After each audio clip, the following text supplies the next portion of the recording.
Students, welcome to the channel. So students, आज हम देखने वाले हैं हमारे 11th स्टैंडर्ड के इकोनॉमिक्स के जो भी टेक्सचुअल क्वेश्चन है उसके सोल्यूशन के बारे में। ठीक है, तो इस वीडियो में हम सारा कुछ कवर करेंगे कि कौन से क्वेश्चन का आंसर कौन सा है। ठीक है, a relevant answer for every question, each and every question I will give you. तो आप लोग से रिक्वेस्ट रहेगी कि वीडियो को एंड तक देखिए, और अगर आप लोगों को वीडियो पसंद आएगा तो प्लीज़ वीडियो को लाइक कीजिए, शेयर कीजिए और चैनल को सब्सक्राइब कीजिए। ठीक है, with the proper explanation. Okay, हम क्या करेंगे, आज हमारे सारे क्वेश्चंस को हम सॉल्व करने वाले हैं। ठीक है, so let start with our video.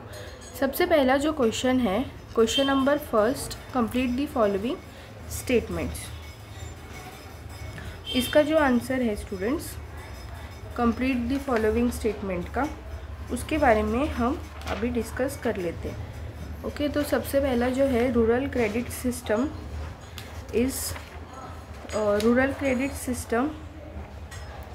assumes importance because dash। तो आप लोगों के हिसाब से ये राइट आंसर क्या रहेगा? We will wait for 1 second and then we will start with the explanation. Okay,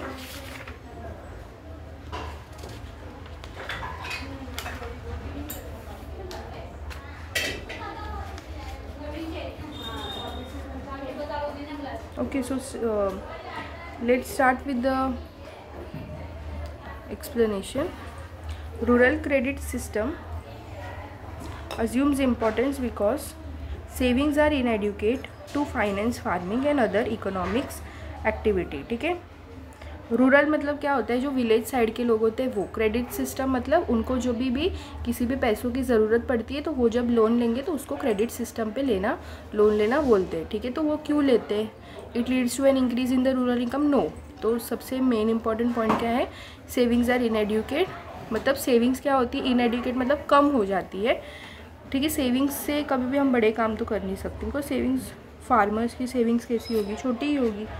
तो सेविंग्स इनएडुकेट रहता है फार्मिंग को फाइनेंस करने के लिए। फाइनेंस करना मतलब पैसे डालना, फार्मिंग के लिए ट्रैक्टर खरीदना, ज़मीन खरीदना, इसमें बहुत पैसे जाते हैं। तो इसीलिए हम क्या करते हैं, रूरल क्रेडिट सिस्टम का यूज़ करते हैं। So your answer will be B1।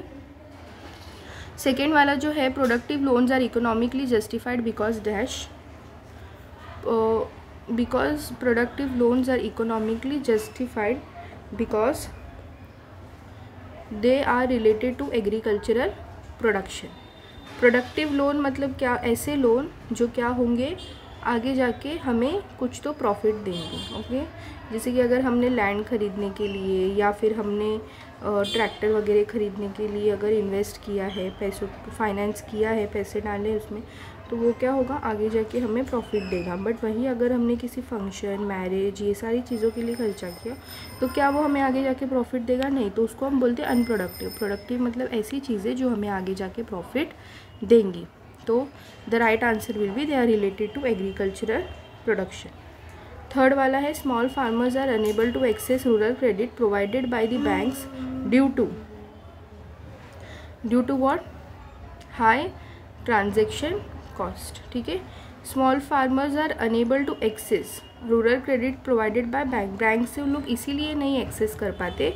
Okay, bank ही नहीं यूज़ कर पाते। क्यों नहीं यूज़ करते? बिकॉज जो ट्रांजैक्शन का कॉस्ट रहता है वो बहुत ज़्यादा रहता है, तो इसीलिए वो क्या करते हैं, नॉर्मल मनी लेंडर, ये सारी चीज़ों से पैसे ले लेते हैं। फिर the fourth one is the right of socially disadvantage groups can be safeguarded through dash.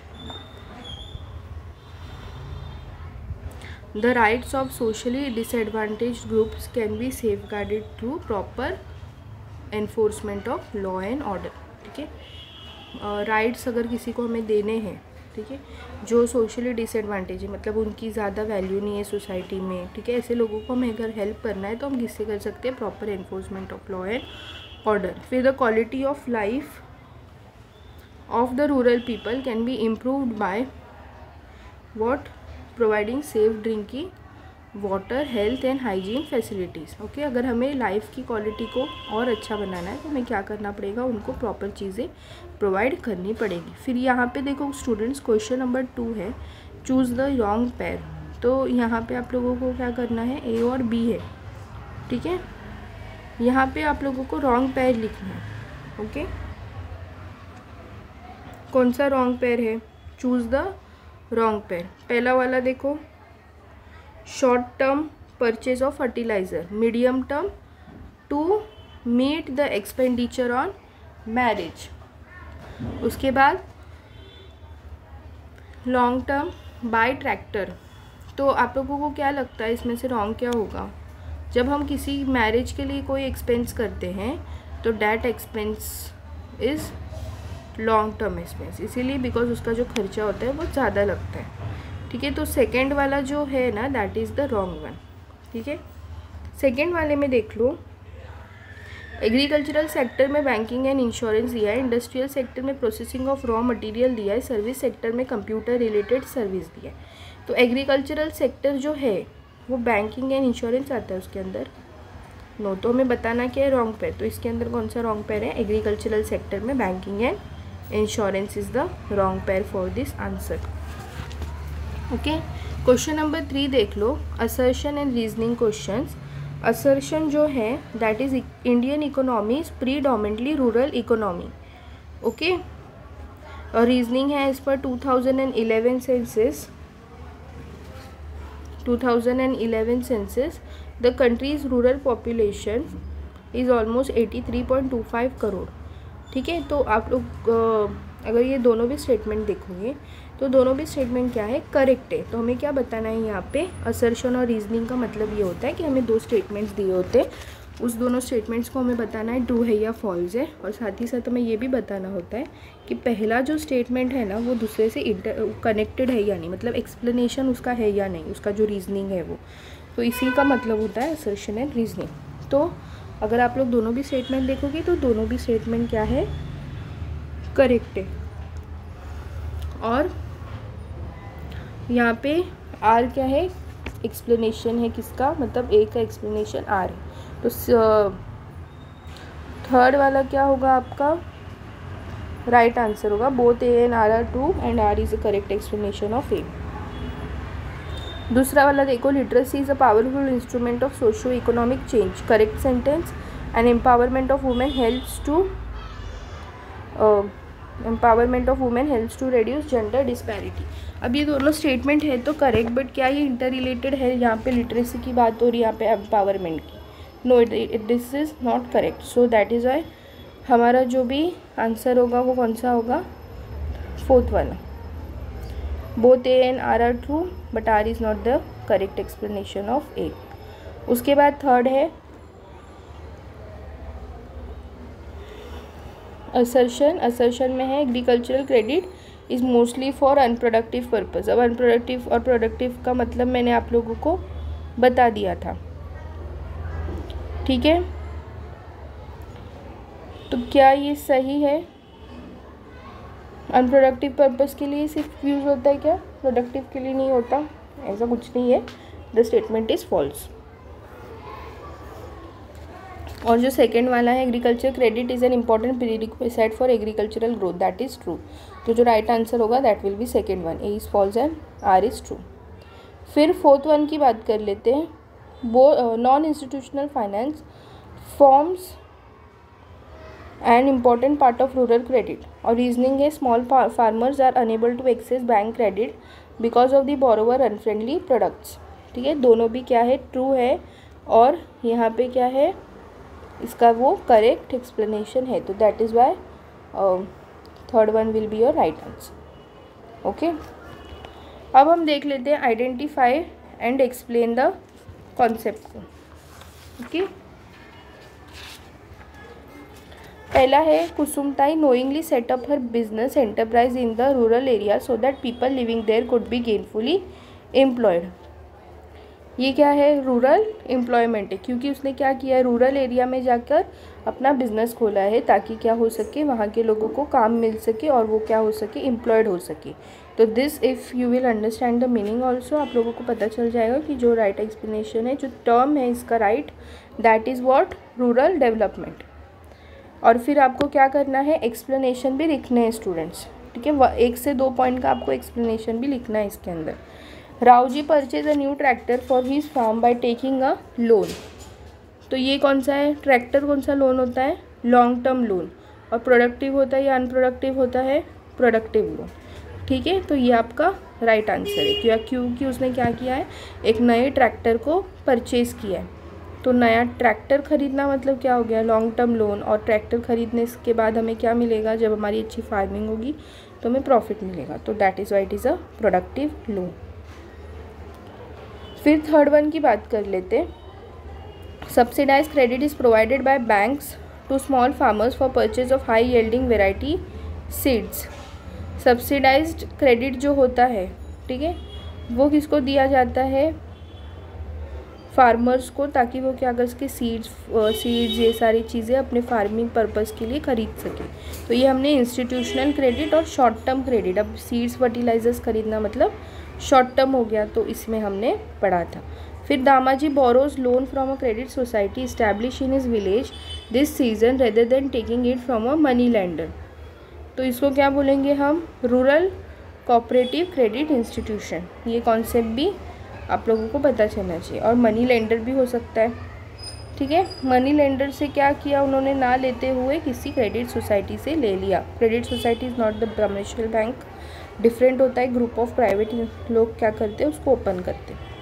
Fifth वाला है Rao ji takes a loan from the bank for a period of 10 years subject to the terms and conditions for the purpose of irrigated farming. Loan लेते हैं, अब वो loan किस लिए लिया है, फार्मिंग के लिए लिया है, इरीगेटेड फार्मिंग, पैसे ज़्यादा लगेंगे, लॉन्ग टर्म लोन। और ये करने से क्या होगा, आगे जाके प्रॉफिट होगा, तो प्रोडक्टिव। ओके, और फिर आपको स्टेटमेंट लिखना है। अब लास्ट क्वेश्चन देख लेते हैं, क्वेश्चन नंबर 5, पैराग्राफ वाला क्वेश्चन, ठीक है। पहले हम क्वेश्चन देख लेते हैं, उसके हिसाब से हम पैराग्राफ में से ढूंढ लेंगे। Explain in short Mahatma Gandhi's views on rural development, ठीक है। कहाँ पे है ये, explain in short Mahatma Gandhi's views on rural development. तो इसका जो राइट आंसर है वो ये है कि महात्मा गांधी को क्या हुआ था, India lives in village and the development of the nation can not be achieve without the development of villages. तो ये क्या था, इनका व्यूज़ था related to the views on rural development. Okay, second वाला है highlight the role of government in achieving rural development. Government का क्या रोल था इसके अंदर, the movement towards decentralisation of the lessons learned from stories of modern India, sending more effective self governance।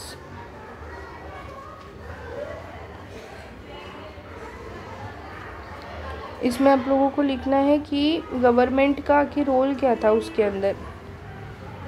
तो क्या role था गवर्नमेंट का, देखो गवर्नमेंट ने क्या किया था, movement towards decentralisation of the national and state government किया था। ओके, फिर यहाँ पे देखो, though India is progressing in the right decision in reducing education inequalities and increasing literacy level, ठीक है, there is still a lot that needs to be done. ये सारी चीज़ें आप लोगों को इसमें मेंशन करनी है स्टूडेंट्स।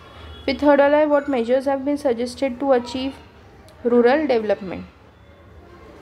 फिर ये वाला देखो स्टेटमेंट, डिसेंट्रलाइजेशन वाला देखो, the movement towards decentralisation of the national and state government through the Panchayati Raj system needs to be strengthened through lessons learn from the successful stories of model village around India.